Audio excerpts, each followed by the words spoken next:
Ben oui, toujours avec Éric Duhem qui, juste avant, là, nous parlait de son grave problème d'alcool. Mais Éric, nous autres, on t'accueille là-dedans. Ben, tu sais que le maire de Québec m'a comparé à un alcoolique il y a quelques semaines. Régis Labombe ou Bruno Marchand? Non, Marchand.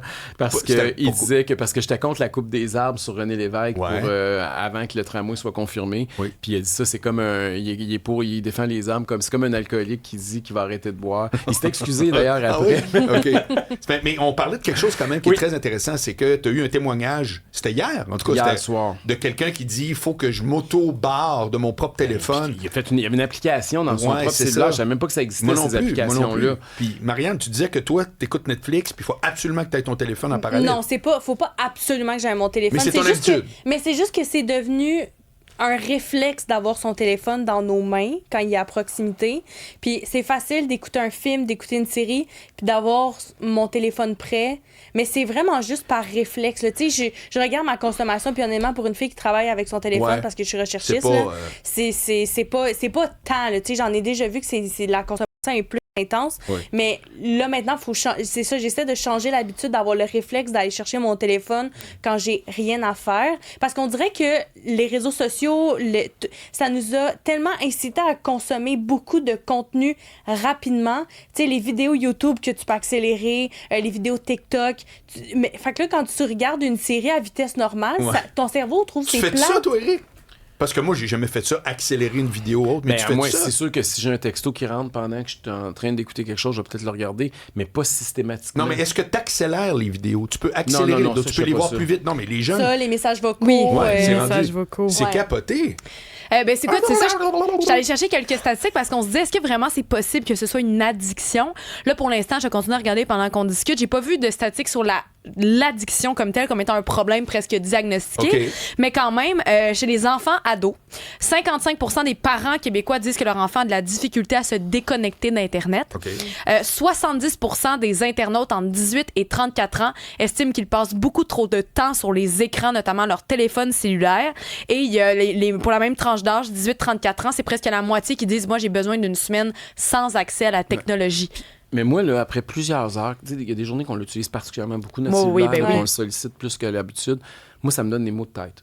Après plusieurs heures, là, je deviens... Systématiquement? J'ai comme le cerveau, comme comme du jello. Là. Fait qu'il y a des journées vraiment où je suis plus capable. J'ai besoin de sevrage. Là. J'ai besoin... Puis d'ailleurs... Tu fais quoi dans ce temps-là? J'ai fait une crise de cœur l'année passée. Tu m'avais parlé de ça. Quand j'étais voir mon médecin après, une des choses que j'ai faites depuis ce temps-là, c'est que je dors. Moi et mon cellulaire faisons chambre à part. Le cellulaire, il dort dans le lit. L'as-tu bien pris? Il trouve ça dur, mais il est content que moi. Non, mais je veux qu'un certain nombre d'heures dans la journée qu'il n'est pas à portée de main. Okay. Mais c'est niaiseux. Là, mais là, tu vas être en campagne électorale. Peux-tu vraiment... la nuit, oui, j'espère. La nuit, OK. Non, mais les toilettes, ça, c'est un exemple banal, mais... auquel tout le monde peut avoir une référence. Ouais. Est-ce que tu amènes ton téléphone? Comment... La question que je me posais hier, puis je me pose encore aujourd'hui suite au témoignage, c'est comment on fait pour diagnostiquer qu'on a ce problème-là?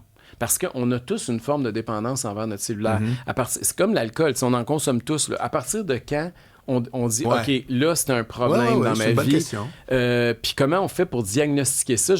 Je suis sûr que peut-être que, si effectivement c'est la nouvelle forme d'alcoolisme, peut-être que dans quelques années, même les médecins vont diagnostiquer ça, puis il va y avoir des tests, ou même nos cellulaires vont nous le dire après un certain nombre d'heures ou d'utilisation. Il y a une petite alarme qui va partir pour nous prévenir. Mais peut-être que c'est parce que dans les réglages, en tout cas, je parle pour les iPhones, là, je sais pas pour les autres, mais iPhone te donne un rapport du nombre de temps que tu as consommé par jour, par semaine, par mois. Peut-être que dépasser un certain temps sur ton écran, peut-être que c'est là que le diagnostic, ou vous disiez que ça venait, le témoignage dont vous parliez tout à l'heure, que ça venait impacter la vie amoureuse, la vie personnelle. Mais tu t'en rends pas nécessairement compte, c'est ça le point? Non, mais là, lui, il s'en est rendu compte. Lui, dans ce cas-là, c'est ça, des fois, tu peux t'en rendre compte. Mais tu sais, il y a combien de gens qui nous le disent pas, mais tu sais, tu vas aller prendre une bière avec tes amis ou tu veux faire quelque chose, puis où tu veux inviter des gens à souper, puis ils disent non, puis qu'ils peuvent pas, qu'ils ont un empêchement, mais qu'en réalité, c'est parce qu'ils veulent être devant un écran.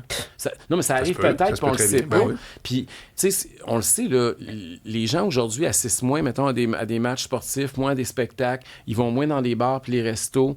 Est-ce que ça a un impact?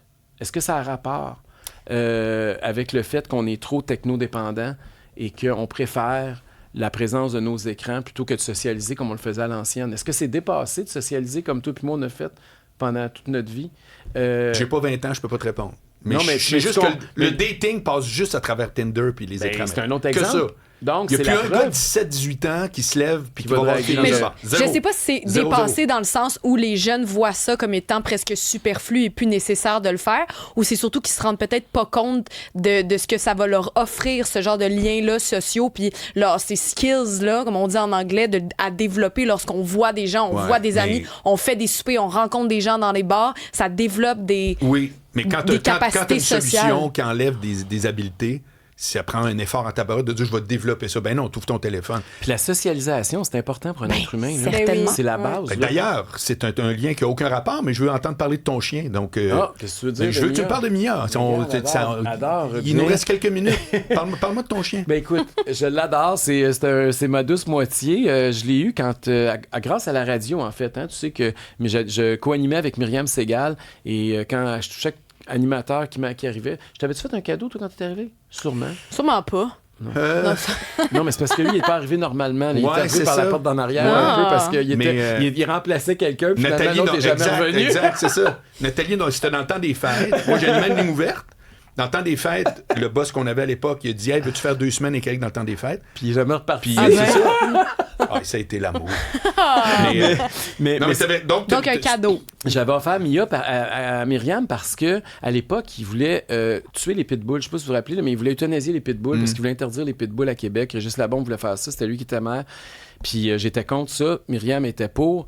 Et donc, pour montrer comment les pitbulls étaient adorables, j'y avais acheté un pitbull. Et j'avais été à la SPA de Québec. Donc, c'était un chien de refuge qui avait 2 ans à l'époque. Et j'y avais offert. Puis finalement, elle avait refusé. Puis là, j'avais dit, bon, mais je vais la prendre. Si je l'ai pris, je l'ai gardé. Puis j'ai eu une affection très grande. C'est peut-être la première fois qu'un chien vient en studio à Cube Radio. Ça se Ça se peut. peut-tu? Non, je non, dirais il y que en a Francis déjà Gosselin, eu, lui, ouais. a des chiens Mira. Il les a apportés plusieurs ok. fois. Ouais. Fait que, mais c'est ça, je suis tombé amoureux de cette chienne-là, puis ça fait 10 ans maintenant que je l'ai un peu plus. Et c'est incroyable. C'est drôle la chimie qu'on peut développer avec un animal de compagnie, là, parce que j'en ai déjà eu d'autres, mais celle-là en particulier, je sais pas pourquoi. Ah ouais, hein? Mais je sais pas si c'est parce qu'elle a un passé trouble, tu sais, c'est un chien de refuge. Je sais pas si c'est parce que c'est un pitbull, puis c'était stigmatisé à l'époque, fait que ça m'a ouvert encore fine à plus mort, à elle. tout le temps Ou si fine. c'est parce qu'elle est très, très obéissante ou Elle chaleureuse. vote conservateur. Elle est très conservatrice. C'est ça qui Et ça aide C'est que beaucoup. t'as charmé. Puis elle est devenue une espèce de mascotte dans le parti parce que je pense que c'est la première chienne qui a fait la tournée dans l'autobus, une campagne Ah électorale ouais? du On a Québec. quelqu'un qui nous a demandé si le texto tantôt synthèse Ah ouais, dans c'est l'autobus. Oui, elle était dans l'autobus. Eric, ça y est, c'est la fin de l'émission. Ah, déjà. T'as vu 1 heure comme ça. Bravo à toi. Merci à toi. Donc, je te souhaite bonne chance pour tes élections. Tu peux Merci. revenir cet été aussi. Hey, salut tout le monde, il reste 10 secondes. Je veux dire merci à Marianne, à Cybèle, bien sûr, Seb, Trollo à Pâte, merci pour tes trucs. Hugo, tout le monde, on se reparle bientôt. Soyez-y, madame.